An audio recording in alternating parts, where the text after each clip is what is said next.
A palavra diz: todo aquele, pois, que ouve essas minhas palavras e as põe em prática, será comparado a um homem imprudente que edificou sua casa sobre a rocha. Quem é a rocha? Jesus é a rocha. A chuva caiu, os rios se encheram, os ventos sopraram, bateram com força contra aquela casa, contudo ela não caiu, porque estava alicerçada em Jesus, na rocha. Mas todo aquele que ouve essas minhas palavras e não as põe em prática será comparado a um homem insensato que edificou a sua casa sobre a areia. A chuva caiu, os rios se encheram, os ventos sopraram, bateram com força contra aquela casa e ela caiu, e a sua queda foi grande. Amém? Sabe, essa semana, no início dessa semana, nós tivemos uma notícia bem forte aí no Brasil, de uma separação de um casal muito famoso, muito admirado pela nossa nação. E obviamente que eu não vou falar nomes aqui, mas o fato que era um casal muito admirado, e quando a gente olhava para esse casal, a gente pensava assim: é impossível, né? Uma separação aí, eu acho que não tem como isso acontecer. E sabe, me fez pensar que ao longo desses meus 45 anos de idade, eu sei que você achou que eu tinha menos, mas eu já vivi situações como essa, casais que admirava, falava: puxa, que casal bonito, não tem como dar errado, e de repente... E foi então que Deus me levou a essa palavra que, se nós observarmos aqui, que Jesus fala que o homem que edificou a casa na areia, quando a tempestade vem, porque veja, isso aqui é uma tempestade. Olha o que Jesus falou: a chuva desceu, o rio transbordou, o vento soprou. Ele está falando de uma tempestade. Amém, gente? E ele fala: quando essa tempestade veio, essa casa que estava alicerçada na areia, ela caiu. Mas quando a tempestade veio na casa que estava fundamentado na rocha, quem é a rocha? Não, vou te dar mais uma oportunidade. Quem é a rocha? A casa não caiu. E por que eu estou falando isso para você? Porque tudo aquilo na nossa vida que ainda não está fundamentado na rocha que é Jesus, pode durar muito. Mas o que está fundamentado na rocha dura para sempre. Vou falar de novo. Tudo que não foi fundamentado na rocha pode até durar muito, mas o que está fundamentado na rocha, que é Cristo, dura para sempre. Eu não sei se você está pegando essa palavra aqui essa noite, mas o desejo do coração de Deus é que eu e você, que nós venhamos viver o para sempre de Deus na nossa vida. O para sempre não é historinha de contos de fadas, né? E eles viveram felizes para sempre. Para sempre não é historinha de contos de fada. Para sempre é a história da Bíblia, porque o Salmo 125 diz: os que confiam no Senhor são como o monte de Sião, que não se abala, mas permanece para sempre. A misericórdia de Deus é para sempre. O amor de Deus é para sempre. O que Deus tem para mim e para você é o para sempre. Ei, você está entendendo o que o Espírito Santo está falando para você aqui hoje? Chega de viver coisas passageiras, momentâneas. Deus quer que você viva o para sempre. Você pode cutucar o seu vizinho com amor, olha para ele e fala assim: ó, está na hora de você viver o para sempre.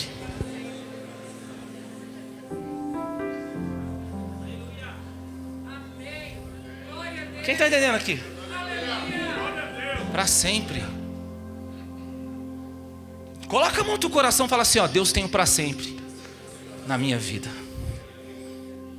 É sobre isso que eu quero falar com você. Sabe por quê? Tem gente que está se iludindo, né?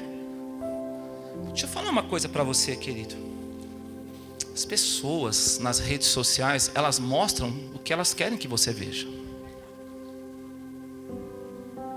Sim ou não? Você já viu alguém postando assim: E aí, estou aqui numa grande tribulação. Bom dia, gente, o pau está quebrando aqui em casa, glória a Deus. Quem já viu isso acontecer?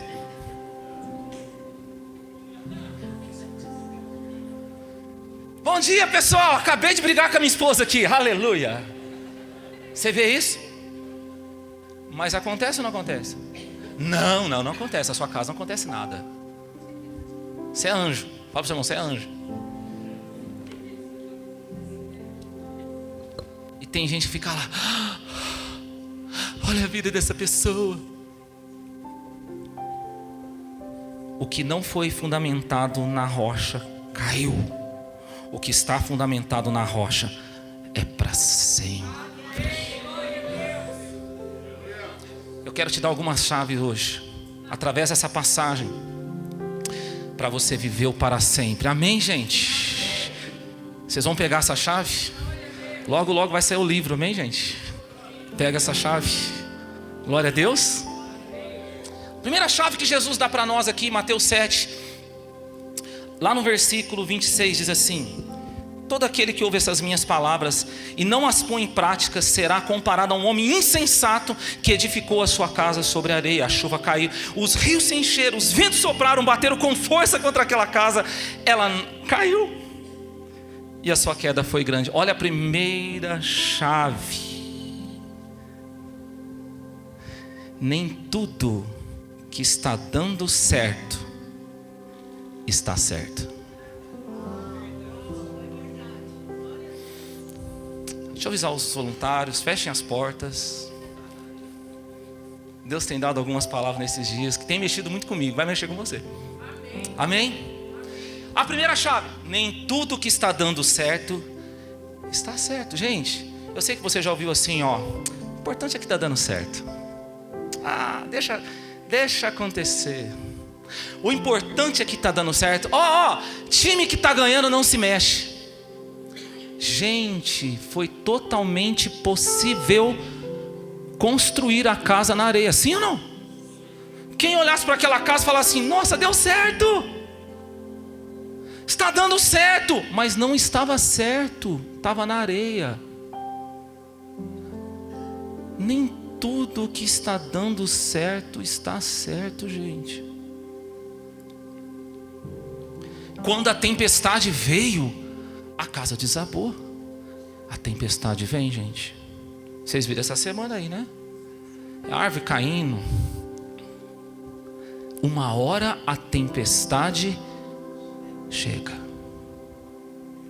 Você vai fazer uma cara de profeta para essa pessoa perto de você e fala assim, ó: uma hora a tempestade vem. E aí?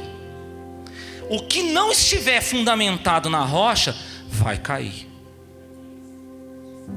Porque a tempestade vem.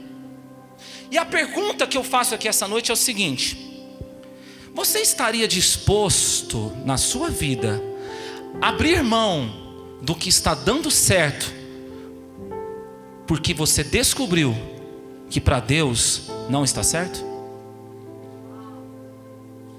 E aí? Você estaria disposto de abrir mão na tua vida, naquilo que está dando certo? Uau, está dando certo. Mas você descobriu, para Deus não dá certo. Você estaria disposto a abrir mão? Dói. Mas a Bíblia fala de um homem que abriu mão do que estava dando certo para ele. Era lucrativo para ele, mas não estava certo. A Bíblia vai falar da história deste homem lá em Lucas capítulo 19. Zaqueu. Quem foi Zaqueu? Zaqueu, a gente cantou muito essa música, né? Como Zaqueu. Zaqueu era um cobrador de impostos. E ele era ladrão, porque a Bíblia fala que ele fazia isso de forma errada. Ele era um ladrão. Nos dias de Jesus, a Palestina foi dominada pelo Império Romano. Então eles estavam ali debaixo de um sistema opressor. A cobrança de impostos não era algo saudável, não era algo correto, era algo opressor. E Zaqueu fazia parte desse sistema. Ele era um cobrador de impostos, mas ele defraudava as pessoas, ele roubava. E aparentemente, olhando para a vida de Zaqueu, Zaqueu é muito rico. A Bíblia fala que Zaqueu era rico, que estava dando certo. Mas um dia, Jesus vai jantar na casa de Zaqueu.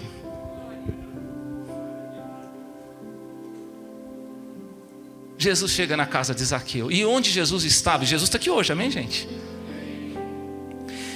Onde Jesus estava, por onde ele passava, ali ele estava pregando o Evangelho. Ali ele estava anunciando o Evangelho. E Jesus na casa de Zaqueu estava ali fazendo o quê? Anunciando o Evangelho. E o que aconteceu? No meio daquele jantar, gente, imagina aquele jantar. Eu fico pensando, foi um jantar daqueles. No meio do jantar, Zaqueu, o ladrão, que recebeu a visita de Jesus.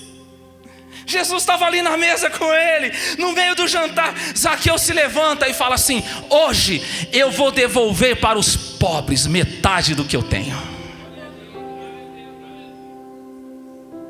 E se alguém eu defraudei, eu vou restituir 4 vezes mais. A lei mandava restituir 2 vezes. Ele foi além, ele falou 4 vezes mais. Quem está entendendo isso aqui? Você pode dar uma glória a Deus? O que estava acontecendo com Zaqueu? A presença de Jesus. Jesus está aqui, gente. A presença de Jesus, aquilo que estava sendo falado ali. Diante de tudo isso, Zaqueu, ele se levanta. Eu não vou ser mais um ladrão. Eu não quero mais essa vida para mim. Eu vou dar para os pobres metade do que eu tenho, e eu vou restituir 4 vezes mais quem eu defraudei. O que Zaqueu está fazendo? Ele estava abrindo mão do que estava dando certo, porque ele descobriu que não estava certo.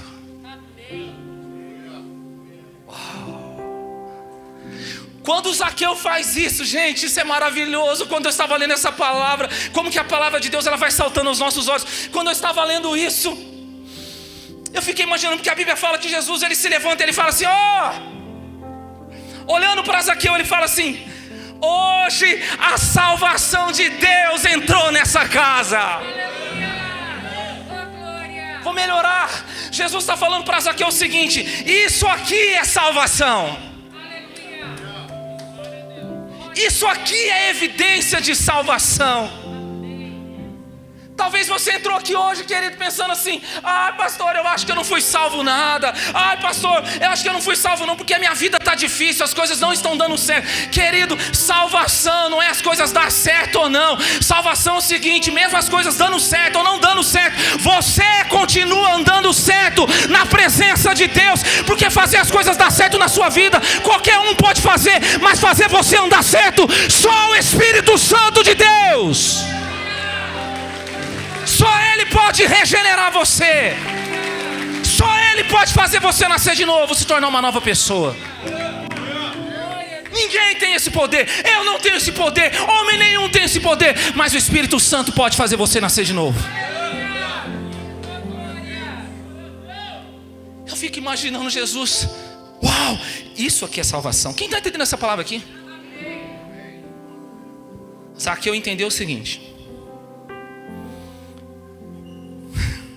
ou é Jesus, ou é o que está dando certo, mas não está certo. É Jesus. É a presença de Jesus. Eu oro para que nos nossos dias Deus salve pessoas com esse tipo de salvação. Eu abro mão de tudo, mas na presença de Deus eu não abro mão. Jesus fala lá em Mateus 13, versículo 44. Olha aqui para mim.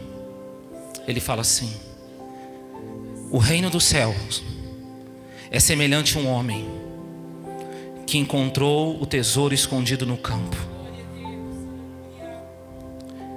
E na sua alegria, ele foi, vendeu tudo que tinha para comprar o campo. Porque se ele quisesse o tesouro, ele teria que comprar o campo. Porque não tinha como ter o tesouro sem comprar o campo. O tesouro é Jesus. O campo são os princípios. Se você quer Jesus, você tem que querer os princípios também.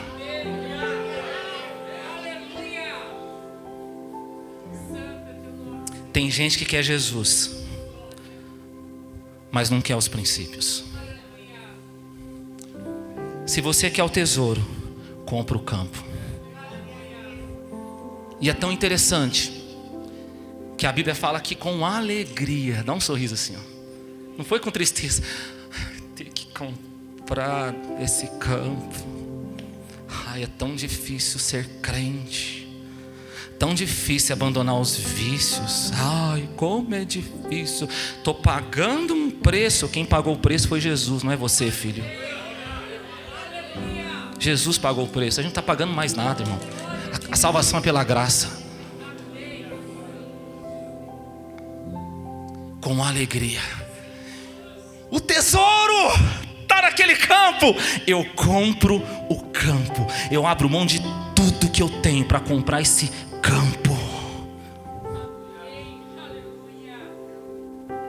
Você está entendendo isso? Fala para o teu irmão assim, ó. Compra o campo. Diga para ele, fala, isso não é peso nenhum. Fala para ele, não é preço, é valor. Quem quer a segunda chave? Eu posso dar a segunda chave?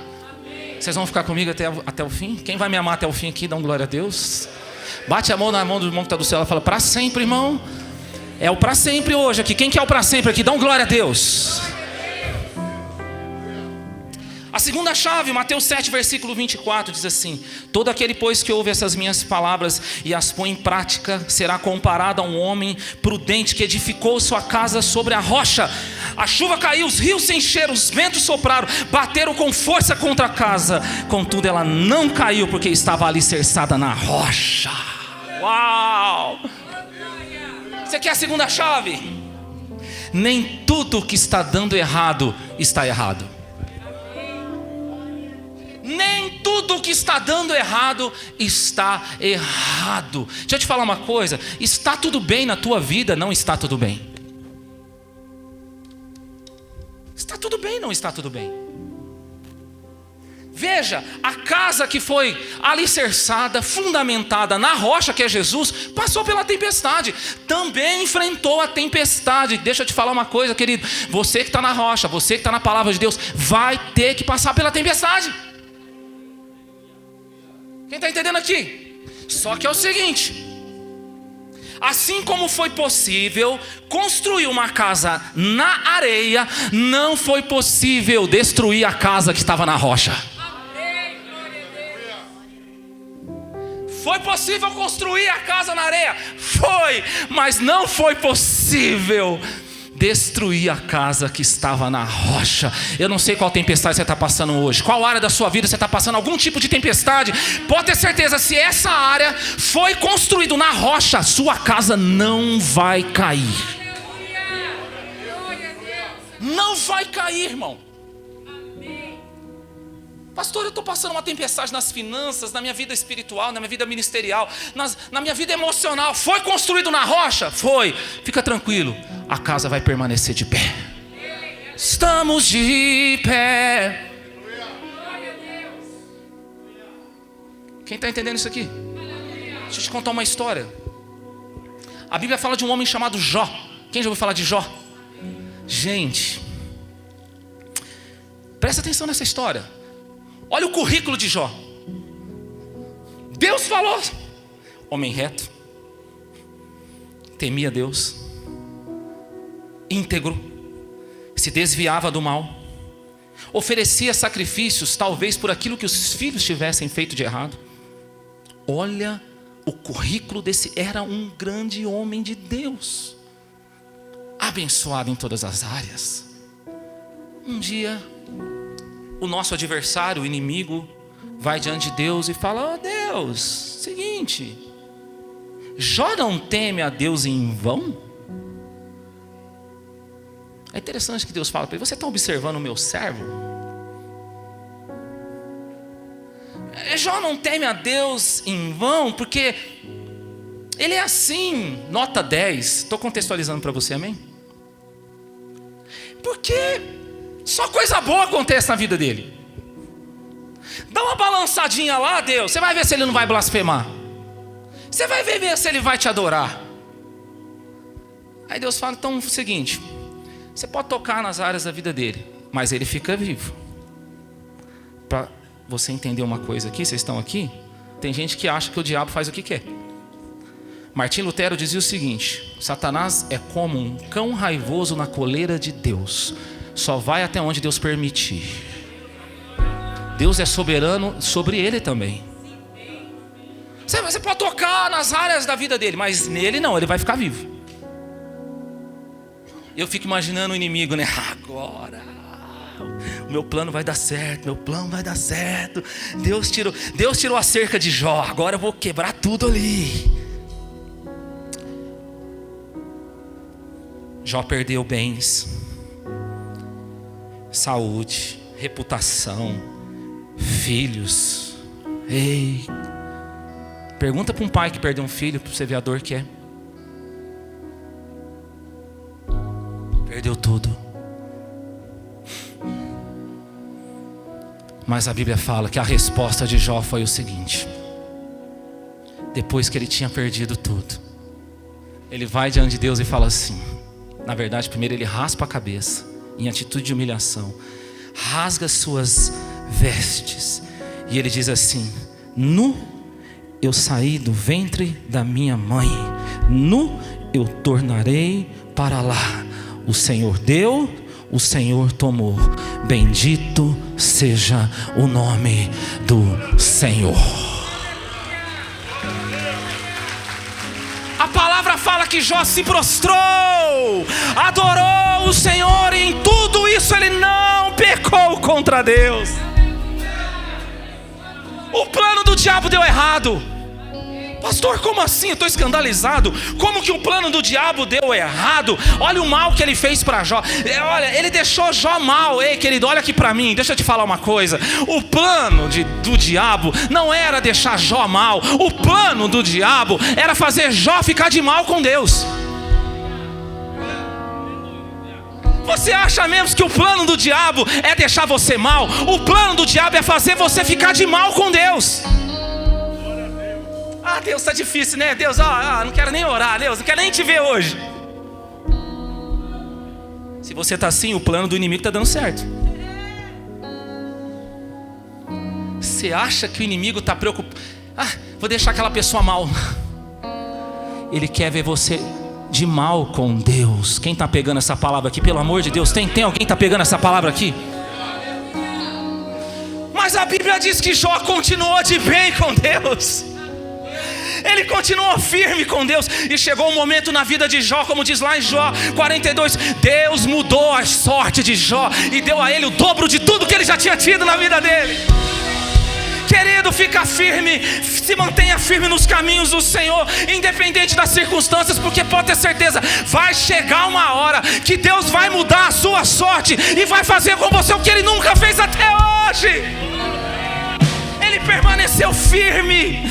E no seu momento mais difícil ele diz assim: eu sei que o meu Redentor vive, e por fim ele se levantará, e com os meus olhos eu hei de vê-lo. Jó, no seu presente mais doloroso, ele creu num futuro maravilhoso. Ele também diz assim: eu sei que tudo podes, e nenhum dos seus planos serão impedidos. Jó acreditou que na pior circunstância Deus poderia fazer um grande milagre. Ele também diz assim: antes eu conhecia de ouvir falar, hoje os meus olhos te veem. Foi na pior momento de Jó que ele teve a sua experiência mais poderosa na presença de Deus. Deixa eu te falar, que coisa linda. Que coisa linda. Quando tudo estava dando certo na vida de Jó e passou a dar errado, ele não entendeu nada. Mas ele teve uma experiência com Deus. quando tudo estava dando errado e passou a dar certo, ele entendeu tudo. Porque o plano do diabo deu errado, mas o plano de Deus deu certo. O plano do diabo deu errado porque era para ele ficar de mal com Deus. O plano de Deus deu certo porque agora ele começou a conhecer a Deus como ele nunca conhecia antes. Eu não sei se você está pegando aqui, levante a sua mão, deixa eu declarar essa palavra sobre a tua vida. Eu não sei qual é a sua luta, eu não sei qual é a sua dor, eu não sei qual é a sua tempestade, mas o plano do diabo não vai dar certo na sua vida. Você não vai ficar de mal com Deus. Essa tempestade não vai te afastar de Deus. Pelo contrário, é através dessa tempestade que você vai conhecer a Deus como você nunca conheceu antes. Porque a palavra fala lá em Romanos 8, versículo 28, que Deus faz com que todas as coisas cooperam para o bem daqueles que o amam.